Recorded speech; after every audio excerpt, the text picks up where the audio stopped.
All right. Joining us on the phone right now, Paul Harding, attorney at law. 1-800-LAW-1010. Good Paul, morning. Good morning. Mr. Morning. Harding, how are How we? are you? I'm good. I'm good. So we're having officially here. We're gonna have a green Christmas, huh? Officially, yes. Wow. Hey, no, let me ask you a question. If my Christmas tree Mhm. falls over on me, Mhm. can I sue the stand maker? I very rarely give a straight answer, but I'm gonna do so today. No. Even if it was No. the stand's fault? Well, you get into a situation where let's say that these stands say how heavy and how big the trees can be and what Right. the width of the tree is. In theory, yes. If you have a stand that says it can withstand a 10-foot tree that has a certain diameter and it can't, I guess in theory you could. I certainly wouldn't want Right. to make a living on falling tree cases. Well, I was going to say, I'd have to lose an eye or something to actually get paid.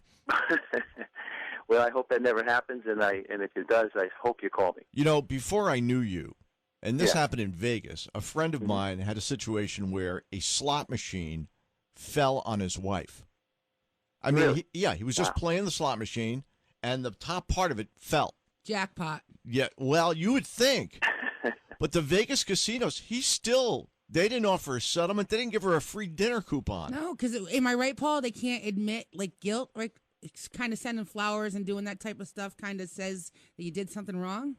Well, I would tell you that, on its face, that's not supposed to happen.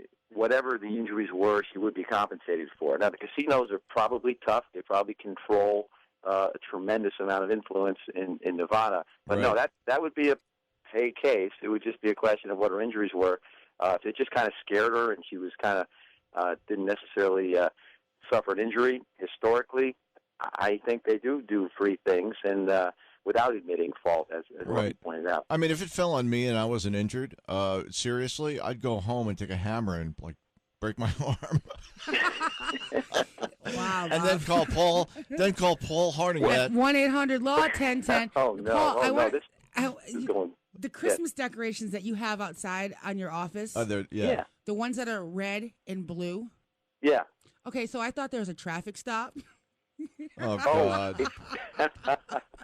Well, the we way didn't they think of that. flash. We just had some some friends come over and we did a big decorating day and the place is lit up like a Christmas tree, but I hadn't thought it does have that emergency feel to it. Maybe you're Yeah, right. it really does. So I put my I hadn't seatbelt thought on, started paying attention. I mean, Paul, there's really no major legal cases to talk about going on right now. No, and there really isn't. It's quiet. But when all else fails, you got that Jerry Sandusky guy out in Syracuse.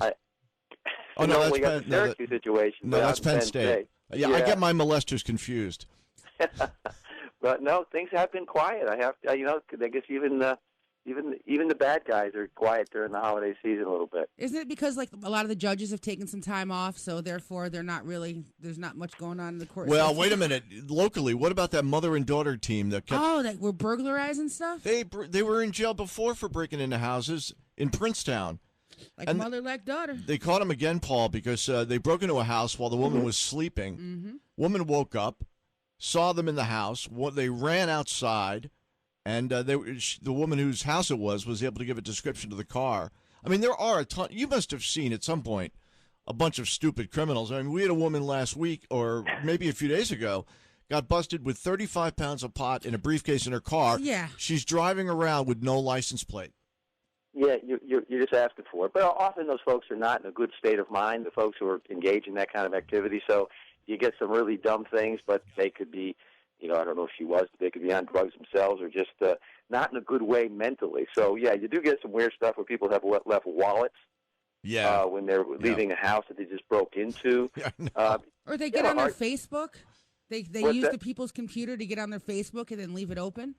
I hadn't heard that. Yeah, there you go. So it makes the cop's job a heck of a lot easier, I guess, the stupider the criminal is. Well, Paul, we want to wish you and everybody at Martin Harding and Mazzotti, 1-800-LAW-1010. a very happy holiday, and hopefully we'll talk to you right after the new year. Absolutely. Best to everyone there. Merry Christmas, everyone. You too, Paul. Thanks.